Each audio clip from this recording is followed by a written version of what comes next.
이 시간 오늘 우리에게 주시는 하나님 말씀은 여호수아 20장 2절에서 6절까지의 말씀입니다. 여호수아 20장 2절에서 6절까지의 말씀입니다. 제가 가진 성경으로는 구약성경 350페이지에 있습니다.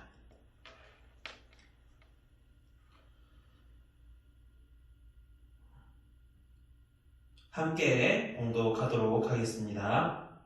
이스라엘 자손에게 말하여 이르기를 내가 모세를 통하여 너희에게 말한 도피성들을 너희를 위해 정하여 부지 중에 실수로 사람을 죽인 자를 그리로 도망가게 하라. 이는 너희를 위해 피해 보복자를 피할 곳이니라.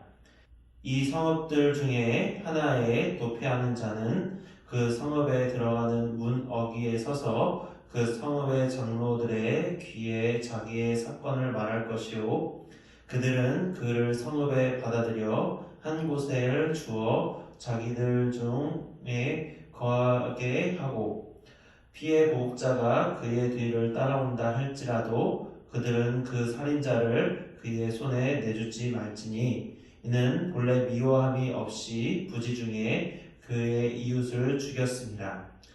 그 살인자는 회중 앞에 서서 재판을 받기까지 또는 그 당시 대제사장이 죽기까지 그 성읍에 거주하다가 그 후에 그 살인자는 그 성읍 곧 자기가 도망하여 나온 자기 성읍 자기 집으로 돌아갈지니라 하라 하시니라. 아멘. 이 시간은 판단은 하나님께 우리는 사랑을 이라는 제목으로 말씀 함께 나눠보도록 하겠습니다. 이 시간 온라인 새벽 예배에 참석하신 모든 성도님들을 주님의 이름으로 사랑하고 축복합니다. 저는 여기서 오늘 이웃 사랑에 대한 이야기를 하고자 합니다. 그런데 어쩌면 오늘 이 이야기가 이웃 사랑에서 제일 어려운 이야기 중에 하나가 아닐까 싶습니다. 왜냐하면 그냥 이웃이 아닌 원수나 미움을 산 이웃에 대한 사랑 이야기 때문입니다. 여러분은 혹시 지금 원수로 삼거나 미워하는 대상이 있으십니까? 사실 저는 있었습니다. 제 이야기를 잠깐 하고 본론으로 돌아오려고 합니다. 아주 머리에 쥐가 날 만큼 싫어했던 분이 한 분이 있었습니다. 본문 이야기로 들어가기 전에 제가 이야기했던 이 이야기는 제가 대학교 2학년 때 뭣도 모를 초짜 교육 간사 시절에 아버지 교회에서 초등부 아이들을 맡았던 시절에 있었던 일입니다. 그때 저는 아기부터 저를 봐왔던 많은 권사님들을 저는 되게 부담스럽게 느꼈습니다. 왜냐면 저는 저를 사역자로 보지 않고 그냥 목사님 아들로만 교회에서 봉사한다고 늘 생각을 하셨기 때문이죠.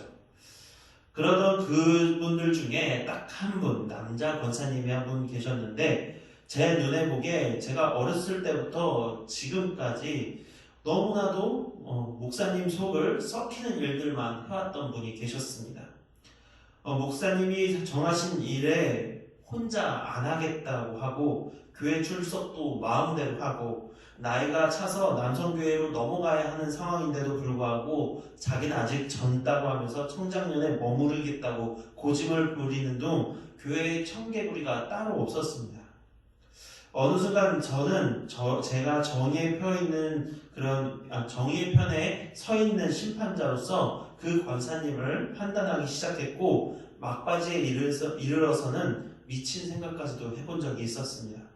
교회 입구에다가 전지 사이즈로 크게 글을 써가지고 대자보처럼 그분과 및 교회에 충성하지 않는 그 모든 권사님들, 모든 성도분들에게 글을 써서 그들을 정신 차리게 만들고 싶었던 마음이 제 안에 생겼던 것입니다. 그래서 저는 일단 글부터 한번 써보기를 시작을 했었죠. 진짜 모든 쓸 수 있는 그런 안 좋은 말은 다 쓰면서까지 정말로 제발 교회에 충성된 일꾼이 되라고 정신 차리라고 글을 한번 써보았었습니다. 근데 순간 이게 내가 지금 잘하는 짓인가 라는 생각이 들었고 친구 전도사에게 이 글을 잠깐 한번 보여주셨습니다. 어떠냐라고 물어봤었죠. 그러더니 친구가 저에게 이렇게 얘기를 하더군요. 너희 아버지 교회 망하게 하고 싶으면 그거 써가지고 교회 대문 한 번에 붙여봐라 라고 얘기했었죠. 그래서 잠시 화가 나는 마음을 수그러뜨려서 시간이 지나게 되었습니다. 말하고 싶은 이야기가 너무 많지만 중간 부분 자르고 결론은 하나님께서 제 모습에 변화를 주셨습니다. 수련회가 2시간 넘게 기도하며 다리 아프다고 쩔쩔거리다가 밖에서 아름다운 별들을 보고 감탄한 적이 있었습니다. 그때 저에게 하나님께서 저 별들도 아름다운데 너는 너의 기준의 잣대로 그 사람들을 판단하고 비판하고 정죄하고 하지만 그들도 내가 지은 이 아름다운 별들처럼 나의 아름다운 사람들이라 한다라고 하나님께서 제 안에 말씀하셨죠. 그 즉시 저는 회개하면서 그 주 주일 오후 예배 때 즉시 권사님을 찾아가서 회개를 했었습니다. 권사님도 그런 저를 용서해 주시면서 말해줘서 고맙다고 하며 그 안에 진짜 하나님의 사랑을 서로가 무엇인지 알게 되고 찾게 되는 시간을 가질 수가 있었습니다. 오늘 말씀은 여호수아가 하나님의 말씀에 따라 백성들에게 정복한 땅을 나눠주고 그리고 그 레위인의 성읍을 정해준 그 배경으로부터 시작됩니다. 그리고 레위인의 성읍이 총 48개가 있는데 그 중에 동과 서에 3개씩 총 이제 6개의 도피성을 여호수아가 말씀에 따라 정하였던 것이었죠. 하나님께서는 왜 도피성을 세우라고 여호수아에게 명령하셨을까요? 이유는 오늘 본문 3절에 나와 있습니다. 3절을 한번 읽어보도록 할까요? 부지 중에 실수로 사람을 죽인 자를 그리로 도망가게 하라. 이는 너희를 위해 피해 보복자를 피할 곳이니라. 아멘.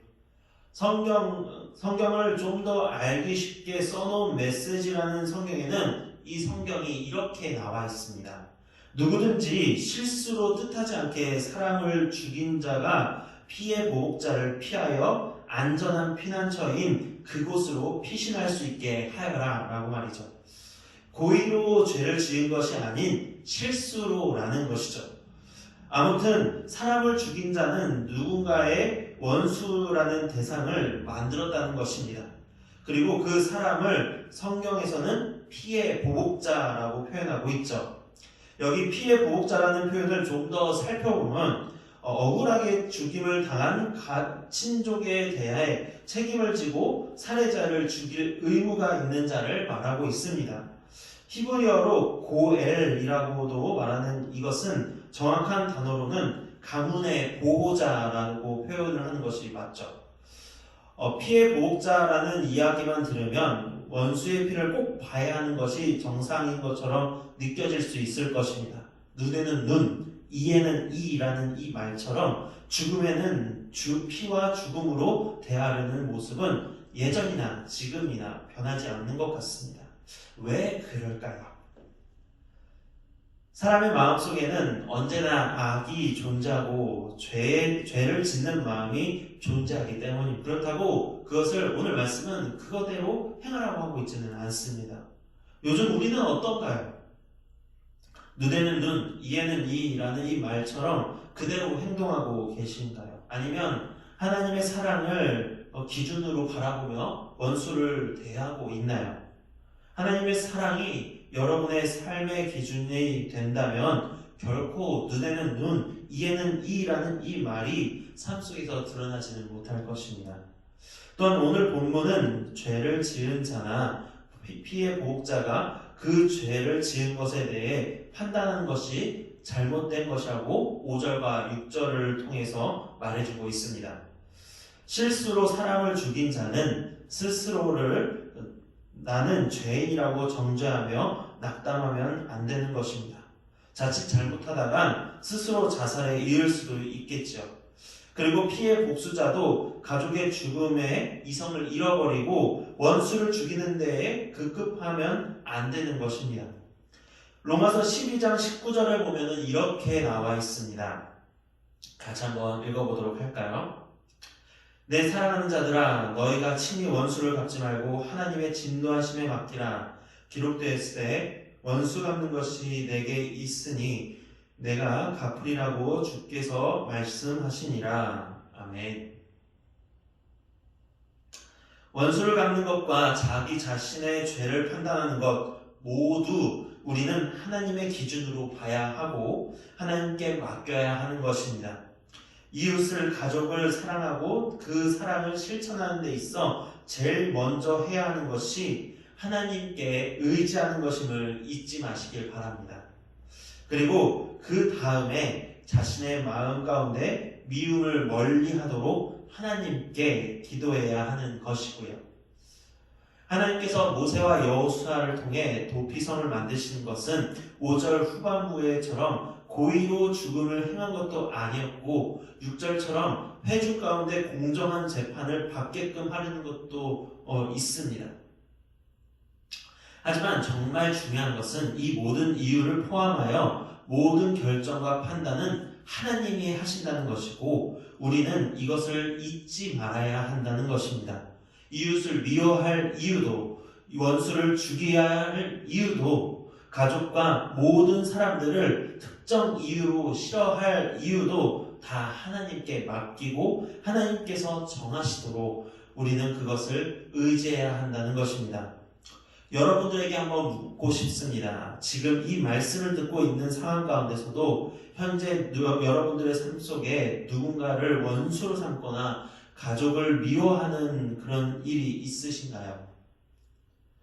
반석교회 성도 여러분 공동체 안 가운데서도 누군가를 미워하고 있지는 않으신가요? 여러분, 우리는 주님의 신앙 공동체인 것입니다. 사랑을 실천해야 할 판에 미움과 시기와 질투가 판을 치고 있는 상황이라면 우리는 다시금 우리 자신을 철저히 반성시키며 주님의 공동체로, 개인으로는 주님의 사람으로서 완전하게 다시 한번 돌아서야 되는 것입니다. 모든 판단은 주님께 맡기고 우리는 주님이 우리에게 보여주시고 가르쳐주신 사랑을 실천해야 된다는 것입니다. 아멘. 그런 모든 우리 반석교회 성도 여러분들이 되기를 간절히 바랍니다. 우리 이 시간 함께 기도하도록 하겠습니다. 할렐루야. 사랑의 하나님, 오늘도 우리가 이 시간 이 새벽 가운데 주님을 찾기를 원합니다. 우리의 마음 가운데 주님을 사랑하고 주님을 의지해야 되는 마음보다 누군가를 미워하고 누군가를 정죄하고 누군가를 낙담하는 일들이 생기고 있다면 주님, 우리를 더욱더 붙잡아 주시고 우리의 마음을 돌이키게 하여 주셔서 주님을 사랑하는 마음으로 모든 이들을 사랑할 수 있고 모든 세상 가운데 하나님의 사랑을 알릴 수 있는 그런 우리 모두가 되게 하여 주시옵소서. 주님께서 함께 해줄 수 믿습니다. 이 모든 것 살아계신 예수님의 이름으로 기도합니다. 아멘.